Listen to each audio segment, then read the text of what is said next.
welcome to the RodeoKids podcast.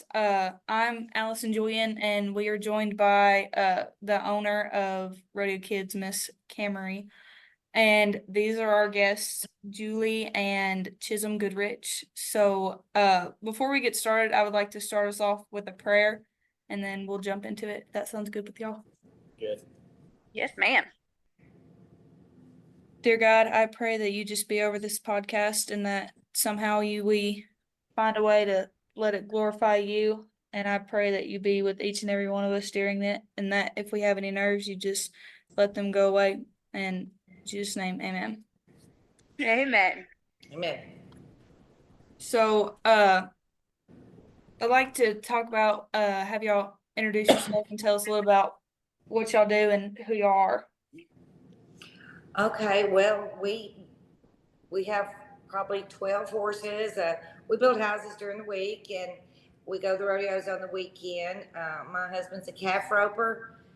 He used to steer wrestle, but he breaks our colts, and he helps us at the rodeo. He still competes some now. He kind of picks and chooses where he goes. Chism's 17, and he goes with us to the IPRA rodeos, SPRA, the PCA rodeos. We just we ride during the week, we rope during the week. We keep our horses in shape.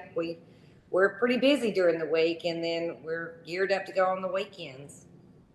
Do y'all rodeo every weekend or have Just breaks? about every weekend. Pretty much every weekend. Chism this year is trying to make the IPRA finals in Guthrie in January. Mhm. So our entering this year has been a little bit different. We've kind of let him enter, and he enters more than I prefer to go to because now it's about to get hot. So I prefer to go, 2 to 3 a weekend. And now you can go, if you look at the schedule, you can pretty much here in another week or two go to one every day. But it's kind of hot, but he's got a pretty good amount of money won in the IPRA. I think he's got like a little less than 10,000, and it'll probably take somewhere around 15,000. And he starts college in August, so he needs to go now, and I get that. But we go to a lot of rodeos. That's kind of, we work all week and we ride, and we on Tuesday nights we have a practice night here at our barn. We have for a long time, and Cliff, my husband, he helps young kids and even older people that want to learn to rope. And we keep calves here, and so people can come and practice, because a lot of people don't have a place to go practice. So we try to provide that. And, we start from the bottom and groundwork, and we teach them from the groundwork, and riding skills, and then a little bit of gym work, upper body strength, things that will help you become a better rider, and learn to rope and compete in barrels and any event that you choose. But we do that. And then we have a big roping school in September. And we have a class for everybody. If you're a beginner, or if you're an older person, like if you're 40 years and over, we have an open roping.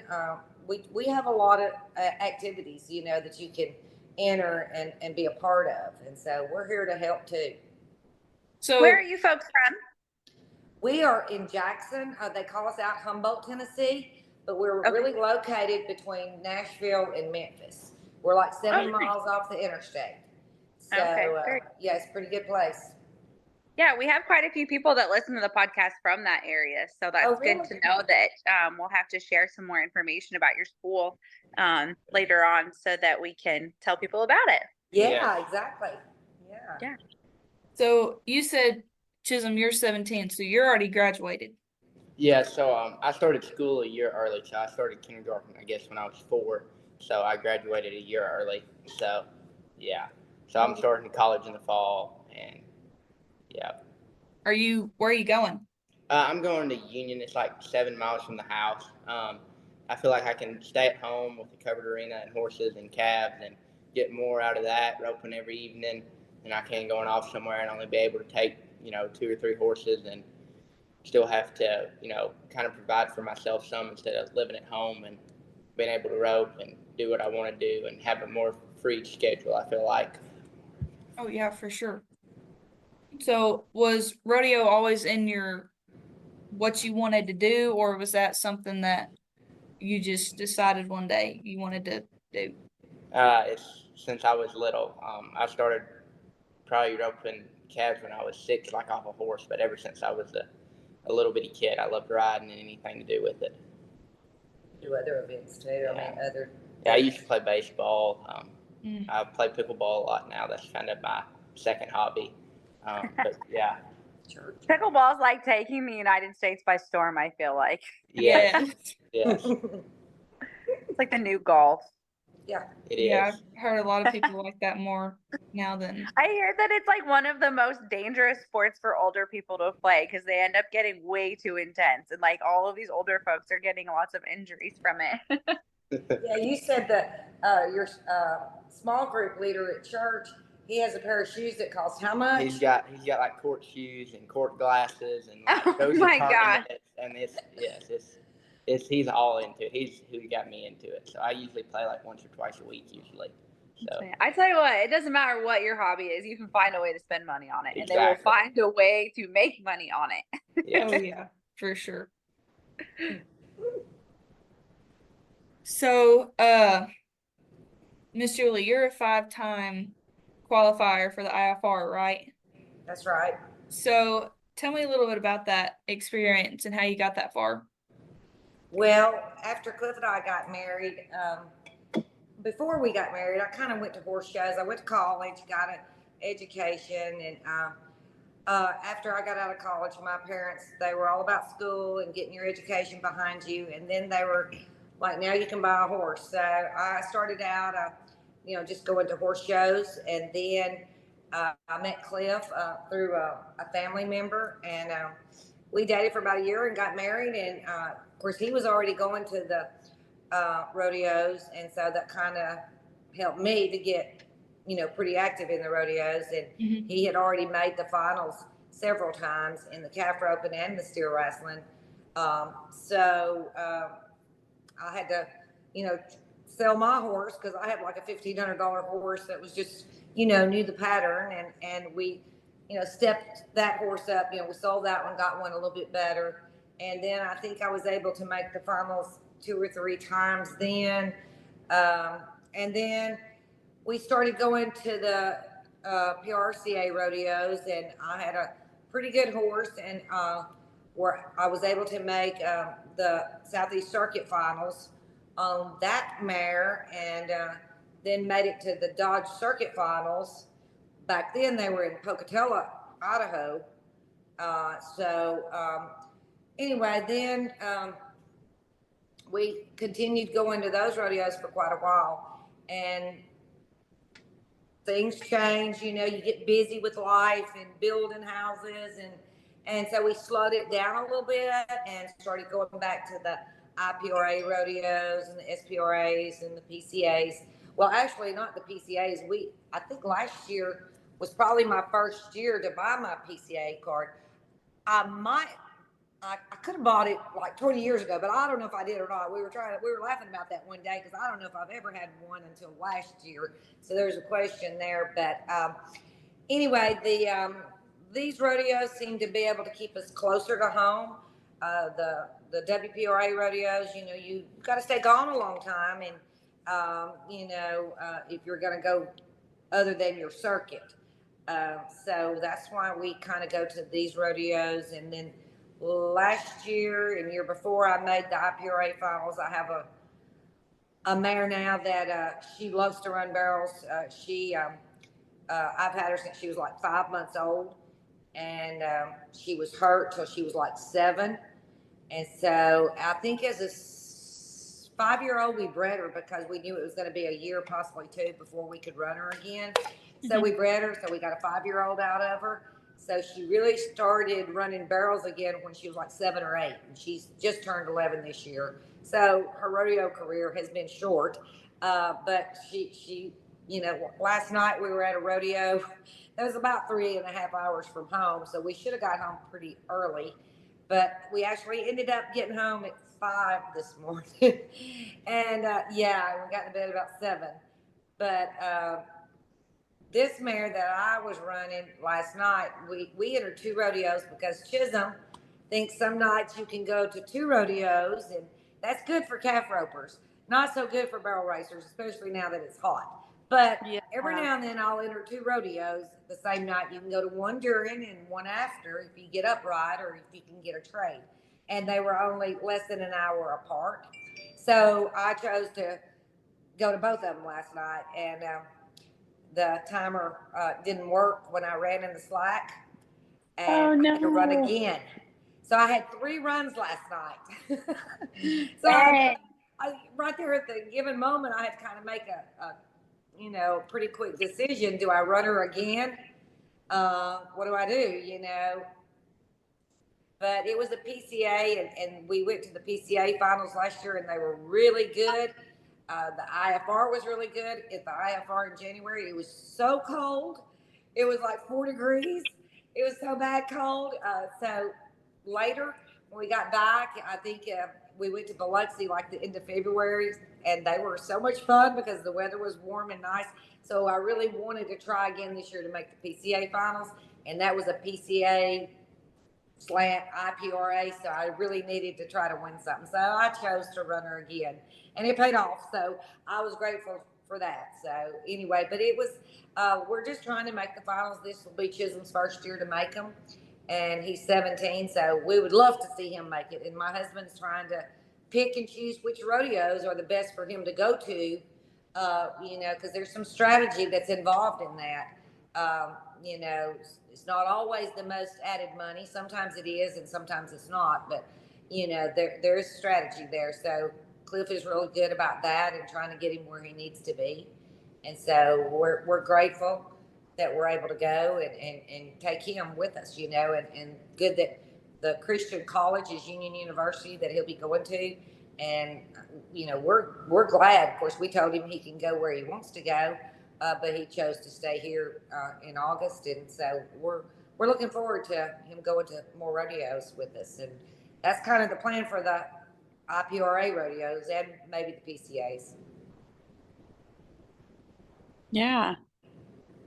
Yeah, that's picking and choosing the right rodeos is definitely something that's it takes some planning for sure. Yeah.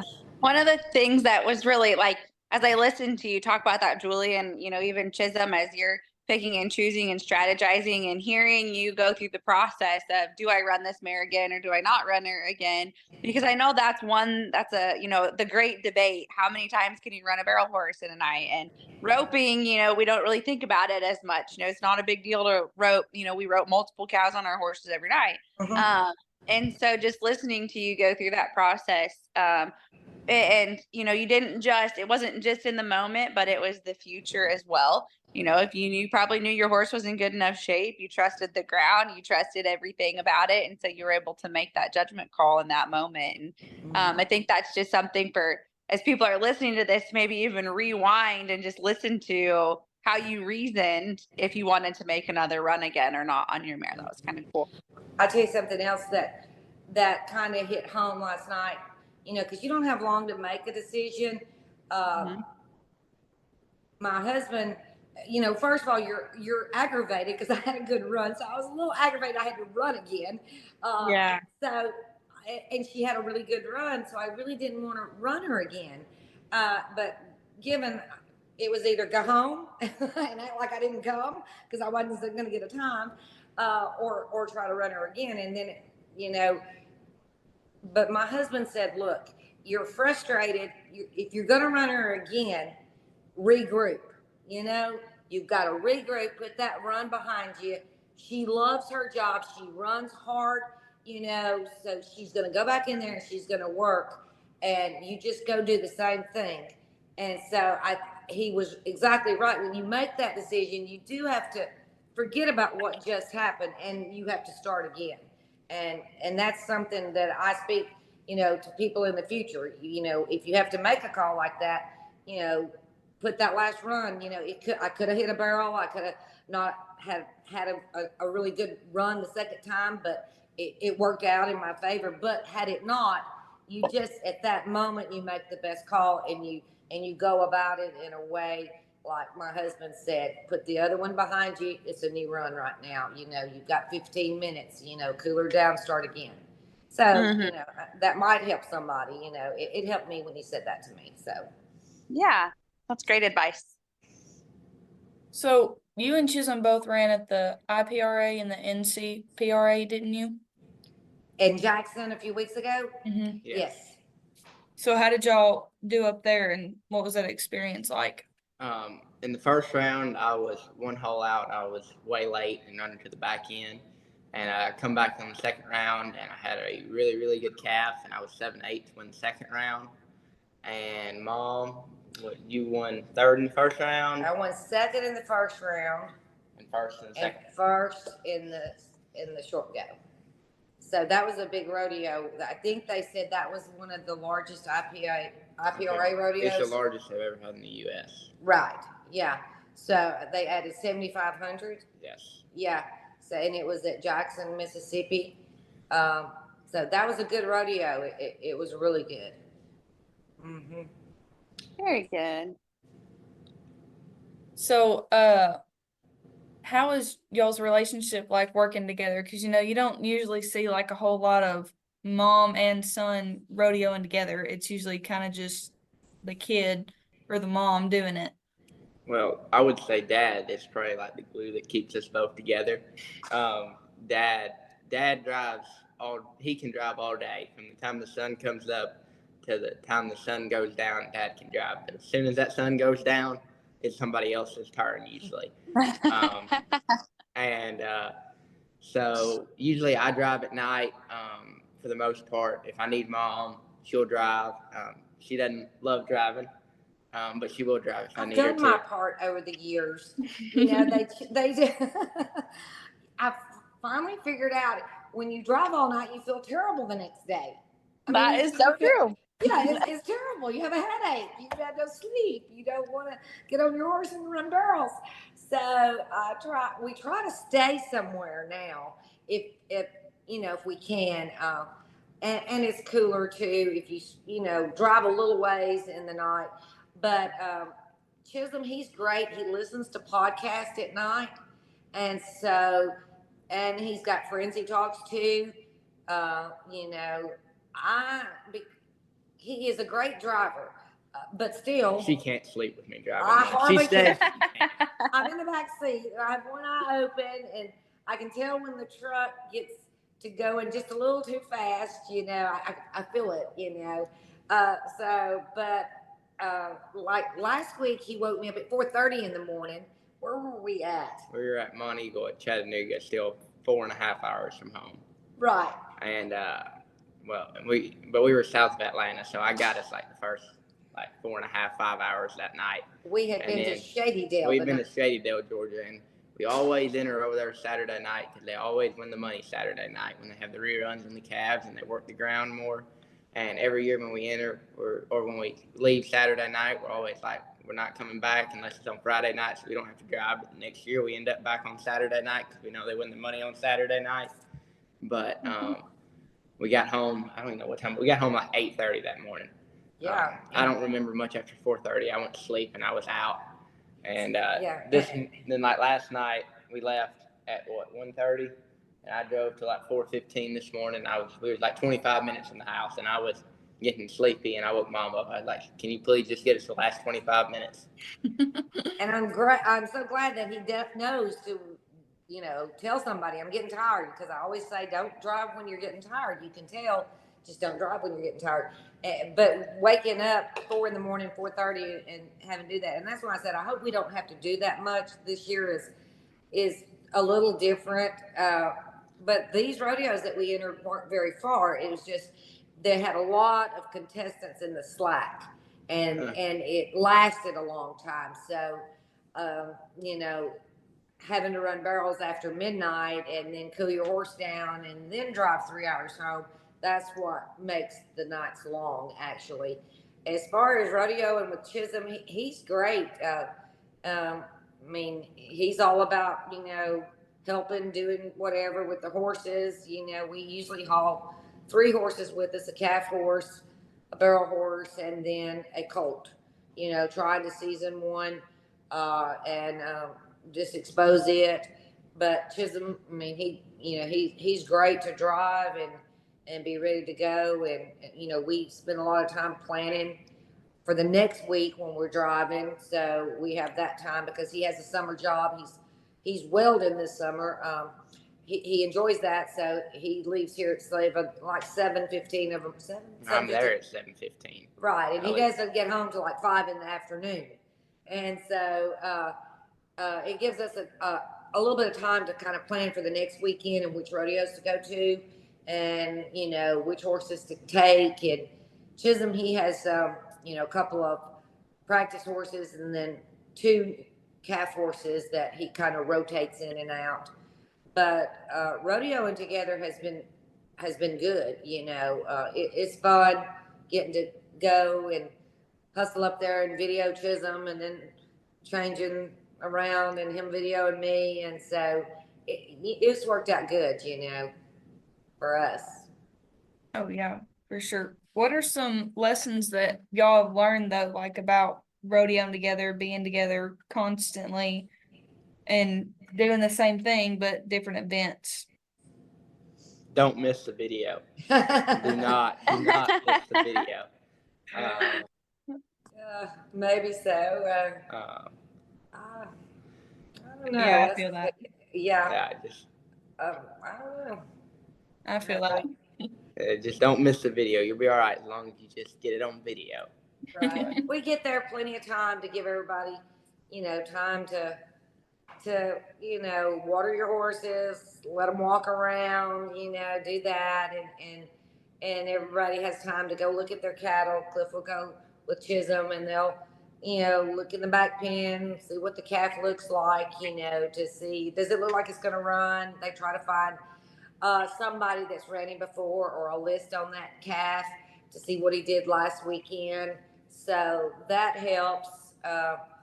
And then just getting ready to run barrels. Like last night, we were at Lawrenceburg first.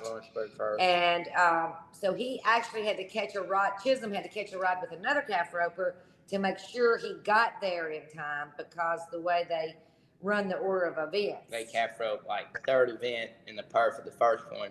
Well, then in the slack at the second one, calf roping's first event because they don't have no slack in the horse riding and no slack in the bulldogging. So it's first event when the slack starts. So if you wait for the barrel race at the first rodeo, well, that's another hour and a half before you get to leave. So that's another hour and a half before you get there. So you're just sometimes cutting it close or get turned out. So I've done that before. So I usually try to catch a ride, even if it's with like a breakaway roper or a team roper or something, just to try to leave and make sure I know I'm going to be there. Right. And like last night, we pulled in and they were fixing to rope calves. So it was good that Chisholm had caught a ride. Cliff was able to run up there and watch him compete. And then I got the horses out of the trailer and gave them water. And then he competed, but we barely made it. So had he waited on us, he wouldn't have made it to the rodeo. They pulled in as they was calling out the first calf roper, and I was second. And Dad jumped out of the truck and run up there and watched the first one, and then I was second. So it would have been really close jumping my horse off the trailer and running up there and not being ready. So. And I made it in plenty of time because they had calf rope and they had breakaway slack, and they had like 20 team ropers, and barrels was last. So that was another reason the night lasted so long. There was a lot of slack, and barrel racing was the last event in the slack. So that's why we got home like we did this morning, Yeah.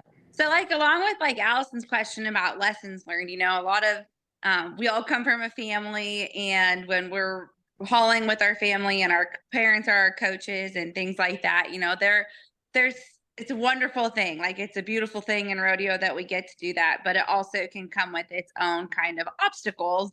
When parents are the coach, they're the parent, they're the cook, they're the banker, they're the bus driver, they're all the things. And, I know for kids, like from my experience, those that my parents both rodeoed as well. And, so I was going with them, and, I always had this desire, like when they would help me, I would always feel like it was criticism. And I know that they were just coaching me, but it took me a long time until I was honestly an adult to not have that feeling of like, oh, I'm disappointing my parents. They're not proud of me when they're helping me. That was something that I felt. Have you guys experienced any of that kind of stuff that you had to, or what obstacles have you faced as a parent-child coach relationship? Yeah, that's good. That's so like for me, like last year, it seemed like every time I nodded my head, I had a good calf and somehow managed to mess them up and not win anything. And it was like a month or two that I couldn't do anything right. It felt like missed string one, couldn't tie one, missed one, broke the barrier, and Dad would almost get like more disgusted than me. And it was just something that we had to like just step away. And me and Dad. I mean, I'm just as hard on myself as Dad.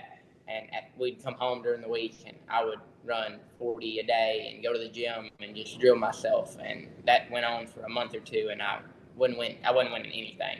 If I did win anything, it was last hole, and I still made a mistake and barely won something.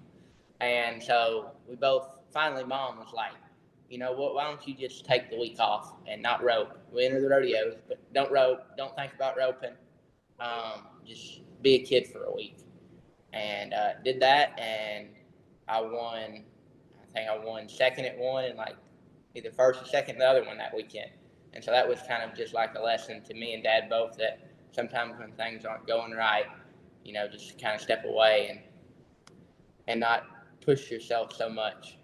That was definitely something last year that I learned, me and Dad both learned. I do think you had a good point about, being critical. You feel that way because I've seen that with Cliff and Chism. More so when Chism was younger, when they would practice, Cliff would tell him, oh, you need to do this, or oh, you need to do that, or that calf got up because you didn't. And Chism would always seem to have, I don't mean this in a bad way, but have an excuse why that happened. And then Cliff would say something, and then, one thing would lead to another, and you'd be going back and forth. And that went on many times, because I do think Chism would feel like he was being somewhat critical, but he really wasn't. He was just trying to help him and try to teach him. I see that, and I've heard other parents say the same thing. Sometimes, especially when you're young, you might listen to somebody else more than you would your own parents. Oh yeah. And so because they practice so much together, that's when we said, okay, Chisholm needs to go rope with other people because we do a lot of roping here. He's got to go on and rope with other people, and maybe Cliff not be there, and let somebody else tell him some of the same things that Cliff is saying, but maybe in a different way. And so that helped. I do think that helped a lot. Now that he's older, I think he can see that it's not being critical. It's just, this is how I think you can be faster if you do it this way, Chisholm. And I think Chisholm sees that. But yeah, there's been a few days that I was like, one of y'all are going to have to go to the house now. Don't matter which one, but we're butting heads here. So no need in that. Let's just take a breather. But I guess it's a father-son thing, but I can stand back and see that it's happening. And they're just kind of, a few weeks ago we were at a rodeo, and I think your calf came untied. Oh, yeah. I did one of them dumb mental mistakes. Like, it was easy to open. Like, maybe 10-5 was winning first, and I run one out there and jerk her down on her side, help her up, and I'm dumb and put a wrapping a hui on her, 9-1. Could have put it all on her and granny tied her and still been 10-5. And she got up, and we was like 8 hours from the house on Saturday night. I let one get up to win first. I think Mom won third or fourth, so. But it was just one of them weekends where it was like that 8-hour drive. I was really thinking about that wrapping a hui I had on her. And Dad was just, it's just like one of them mental mistakes. Like I wasn't thinking I had this calf down so fast. I was just trying to be as fast as I could instead of using my head and just slowing down and tying her, and still would have won first. But that was right. And my husband is so laid back. He's very calm, cool. He never gets excited. He's just, he's just very comfortable in himself. So, and they always stay and watch all of the calf roping. Neither one of us did that night. So I ran over to the side to video, and when they had actually run barrels before, so I was kind of like in the middle. So I hurried back to the trailer, unsaddled my horse, tried to walk her around, but had like 7 or 8 minutes before the calf roping was the next event. Try to get up there and video Chism, and so I tied her up and I ran. They called out the first calf roper, so I ran up there, had to go beside the arena, squeeze in there, and so as soon as he roped, and I saw his calf come untied, I just, heck, So I climbed down off the fence, go back, and I don't watch anymore because I knew I had tied my horse up, and she was still kind of hot. And so when I got back there, I opened the trailer door to set my phone inside, and Cliff was in the trailer, and he was going, "What was he thinking?" He had his hands up here, goes, "What was he thinking?" And I was like, "You've scared me to death. What are you doing? The calf roping's still going on." He's like, "I can't believe he didn't. He only put a wrapping hooey on him." And I'm usually pretty good about like mental clock and knowing what I have to be, because most of the IPRA rodeos, I mean, you don't have to time in 7 and 8 to win much, and we usually rope good calves, and the barrier's usually short, and I'm usually pretty good about using my head. That night I was very bad at using my head. But yes, it was a long drive home that night. Yeah. So, it is what it is. And you take a little time, you regroup, and you give yourself a few minutes to recover from it, or an hour, if whatever it takes, because you do kind of beat yourself up. Yeah. We have a 15-minute pout rule in our trailer. There you go. That's a good rule. Yep. See that? 15 Yep, we have our pout rule. You've got my parents from when I was little. They used to tell me, because I was really hard on myself, and my mom would put me in the trailer and I could pout and scream and holler and do whatever. And she said, "Don't you come out of that trailer until you have a smile on your face." And she said, "You got 5 minutes." And so that's kind of what I had to learn at a young age, because there's a lot more to life than that. And there's people out there that need your light, need you to smile and be kind and all of that kind of stuff. And like, you need that for yourself, because you do, just like you said, Julie, even when your husband kind of told you need to have short-term memory, when you had to choose if you were going to make the next run or not. With those bad runs, it's so easy. And I even told the kids today, I'm just had a baby almost 3 months ago now, and I'm back to roping myself, and going through the physical struggle, let alone the mental struggle of coming back from that. Is something, but you have to have that short-term memory and focus on your building blocks, because it can be so easy to focus on, oh, I did this wrong, I did that wrong, and just completely beat ourselves up for 6 hours and only focus on the things that we did right for 6 minutes. Whereas if we would spend 6 hours on the ride home saying, well, I did 90% of the things right, 90% of things wrong. Here's the 10% that I need to work on. And this is how I'm going to work on them, rather than replaying that negative thing over and over and over again in your mind. That's a game changer when you can learn to make that switch in your mindset. I agree totally. That is so good. Yes, it is, and what you have to also remember, I think, and I tell Chism this because I've had to learn this. This is not, it's not easy, and I think it comes with experience, but, running barrels, calf roping, you put it in its place. I'm so grateful that we have a home to come home to, and that we have a life outside of rodeo, and that we have a great church that we are so connected to, and other activities. I mean, we have an Airbnb house that we love, that we tend to, in the house building. My husband has 3 big houses going on now, so he's very busy. And he has a good crew that helps him while we're gone. But rodeo is a small portion of our life, compared to when you, like you said, you walk out of the trailer and, your parents have told you, you put a smile on your face. You have a lot to be thankful for. And somebody once said, so many people would just be so grateful to have the opportunity to run down the alley one time, and that just stuck with me. They weren't talking about winning. They were just talking about running down the alley. And so I go back in life to when I started and the people that helped me get started. And, we all start at the same place, learning to ride, whether you're calf roping or whatever. So, be grateful for knowing how to ride, for having a horse. And when you get to a different level, like did you say you have a 3-month-old? Yes, ma'am.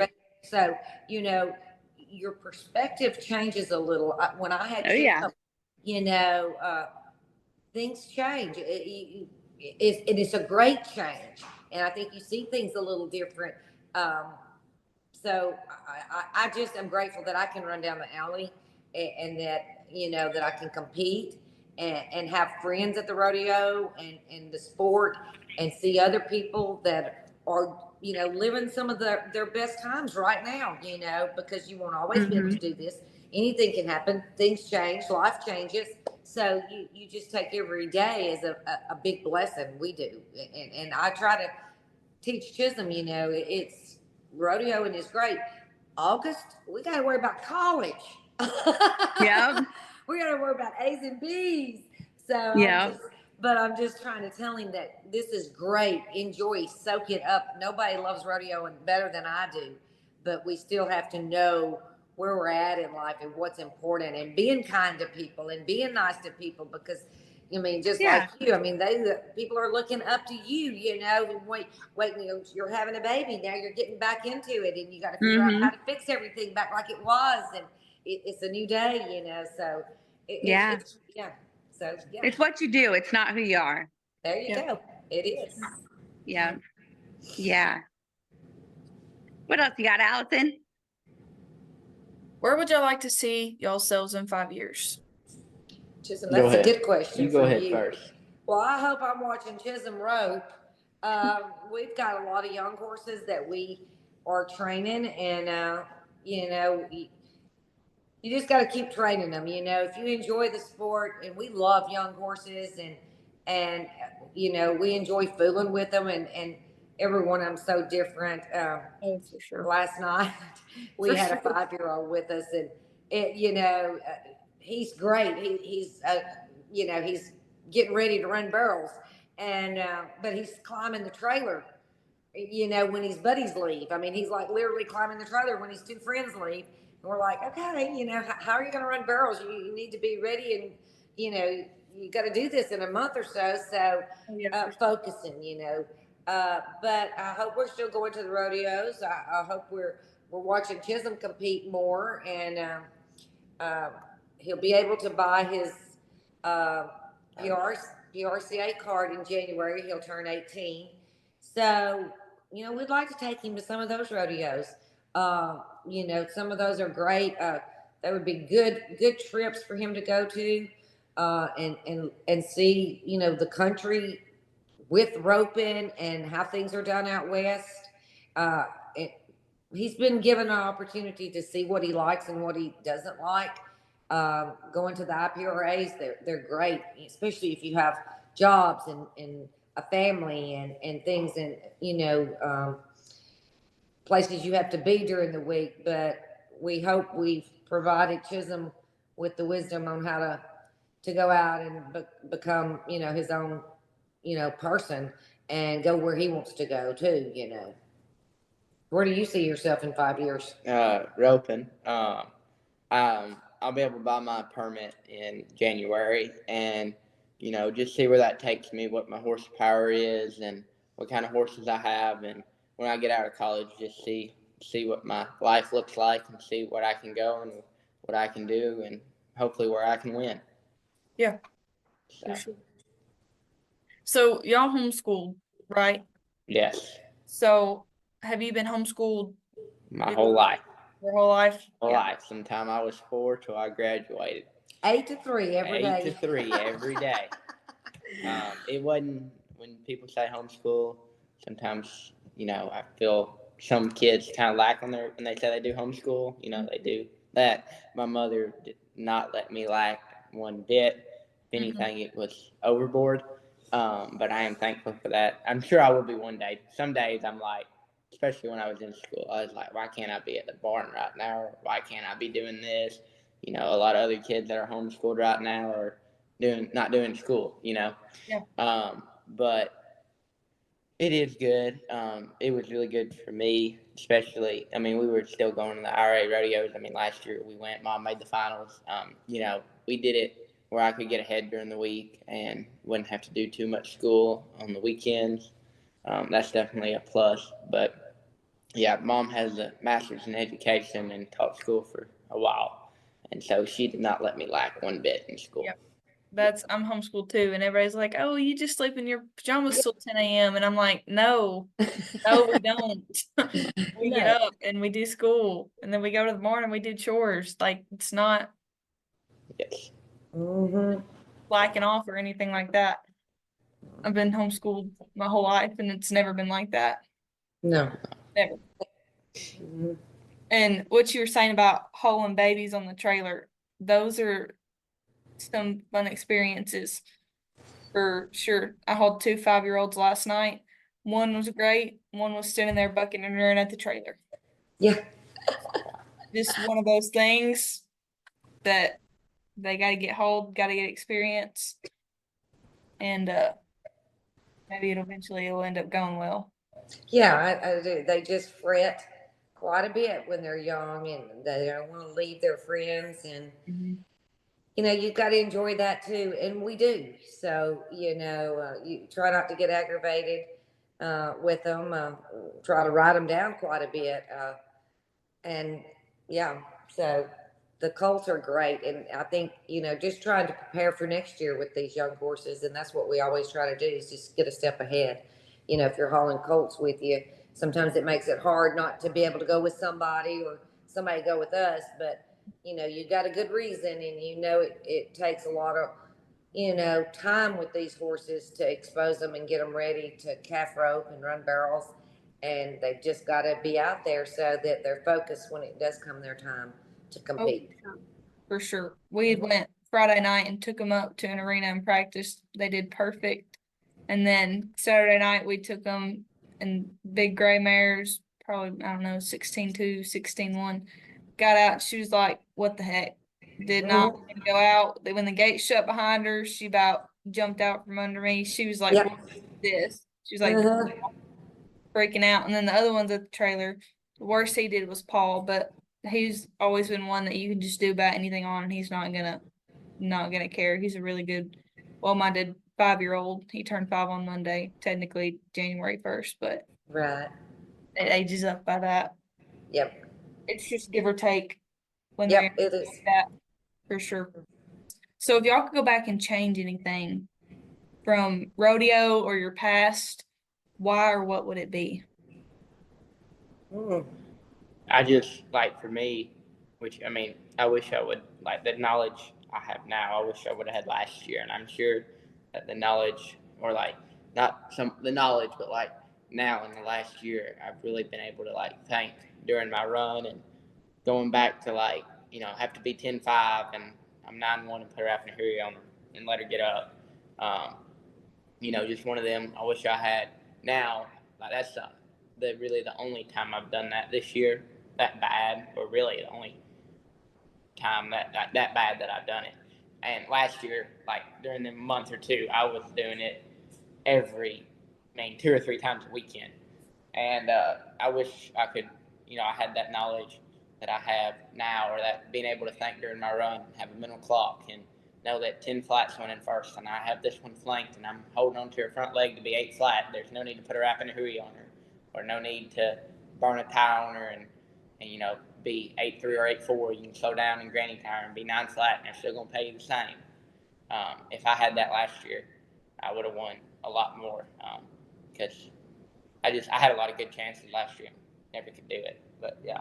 I think that's good, Chism, because, I always pray, let me be able to think during my run, because that is so important. You hear people come out and say, I don't know what just happened. I don't want to be that person, but that happens. Sometimes you go in, you just, but that's what happened, like at Jackson. Like when I threw my hands up, I said, mate, there wasn't no time to think about putting wrap in a hurry or, anything. Like I always normally go to the inside with it, and she stepped left, and I hardly ever go to the outside, like ever. And next thing I knew, I was at her head, and I had done went to the outside with it. And then next thing I knew, I threw my hands up. And usually, Like when I grab the front leg and I flank her, usually that's usually like really the first time I really think, like during my run. Like I'll think go inside or outside with it. But when I flank her and grab her front leg, that's usually when I'm like know where I'm at, how far I'm down the pin, what I got to do. And at Jackson, it went from time I nodded my head till me getting on my horse. And it was like, what just happened? And yeah. Yeah, so it is important too. But I think, or what's worked for me is training myself. You have to train yourself to think. You have to think about that right before you make that run. Help me to be able to think, know where you're at when you leave the alley, and concentrate. But I do think it's a trained thing that you've just got to, overthink it a little bit and train yourself to think in that way.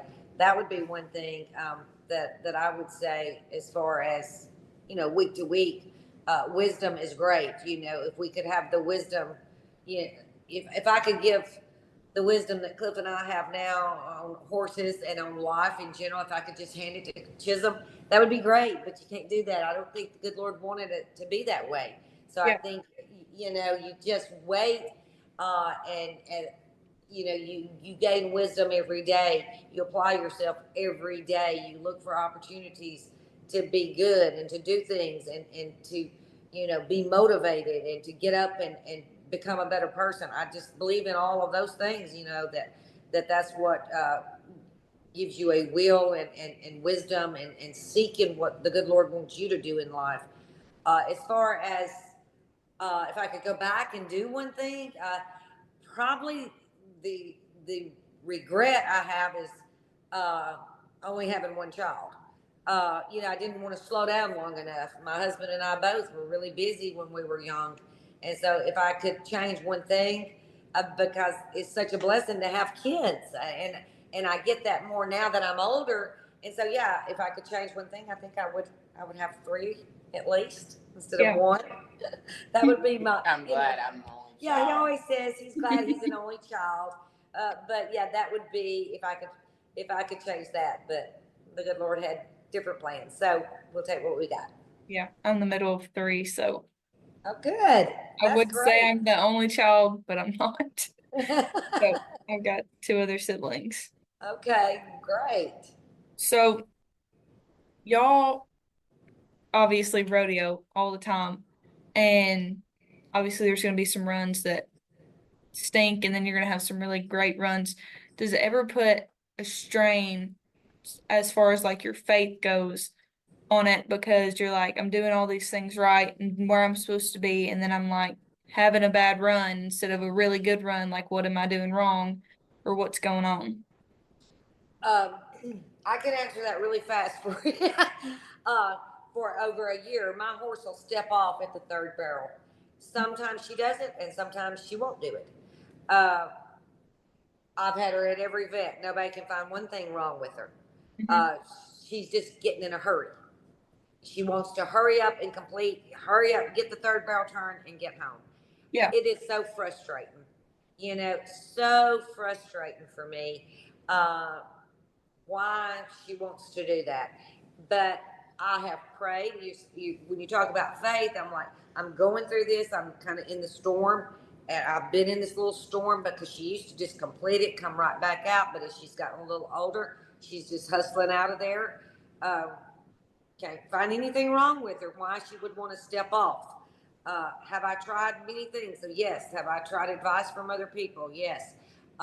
So, my continued prayer is help me to know when I'm running to the 3rd barrel, what can I do different to get my mare to really complete the 3rd barrel? Because she could be a lot quicker if she would just make one more step around it. So I'm in that struggle at the 3rd barrel. Am I losing faith? No, I'm not losing faith. I just keep praying the same prayer, and I change it every now and then from help her to help me to help us both. So I just change it up. But last night, the 2 runs I had to make at the same rodeo because the timer didn't work, she completed the 3rd barrel both times. The first night I ran her this weekend, she didn't. So why that is, but yes, it's so frustrating. So frustrating. Yeah. But no, I don't lose faith. I just keep going. Yeah. Chism, if you got something that. No, it just goes back to it's what you do, not who you are. Yep. Probably, I mean, it's not the, for us, it's not the way we, feed your family or something. It's something we do on the weekends. Just remember where you are and what you're doing. Oh yeah, for sure. What are some of y'all's biggest accomplishments that y'all have gotten?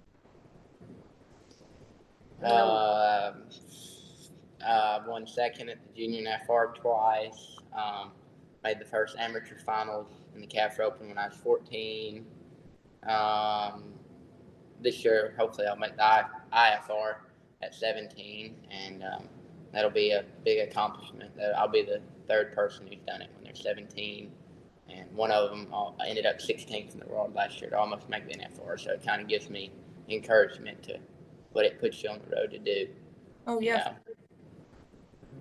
Yeah, and me, as far as rodeo and making the Dodge Circuit Finals, that was a big accomplishment. We went and did that for 2 years, and so we got to compete at some bigger rodeos.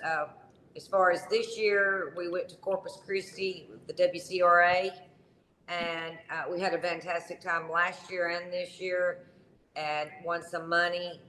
The WCRA has been good. It's a great incentive if you're wanting to count money towards some standings. That's allowed. Different opportunities are there. I think that you're going to see some changes with that. But I would say I like going to different places. The IPRAs are great. They have some of the same rodeos year after year, and that's pretty much known in any circuit or any association.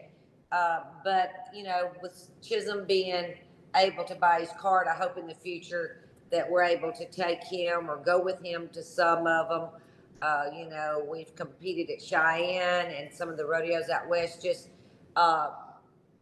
like using it for a vacation and enjoying different things in life. And so those have been good opportunities to go and do and compete. And you want to be competitive when you go, by all means, and be ready to compete, and that be your number one thing. But I hope in the future that Chism will want to see other places and how things are done in other associations, and be at some rodeos that he's not gotten to go to. So yeah, say, I feel blessed to have accomplished what I've accomplished. I mean, I'm very lucky, and to come back even with Chism this year, and it just goes to, horses are being bred so well now, and the breeders, and I've been blessed to have a good horse the last several years, and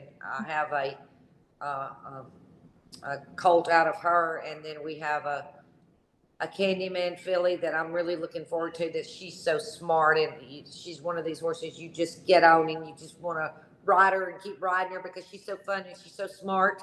And so I'm looking forward to her, and just I would just say we'll see what the future holds. But new places, new opportunities, meet new people, see what God has in store for us.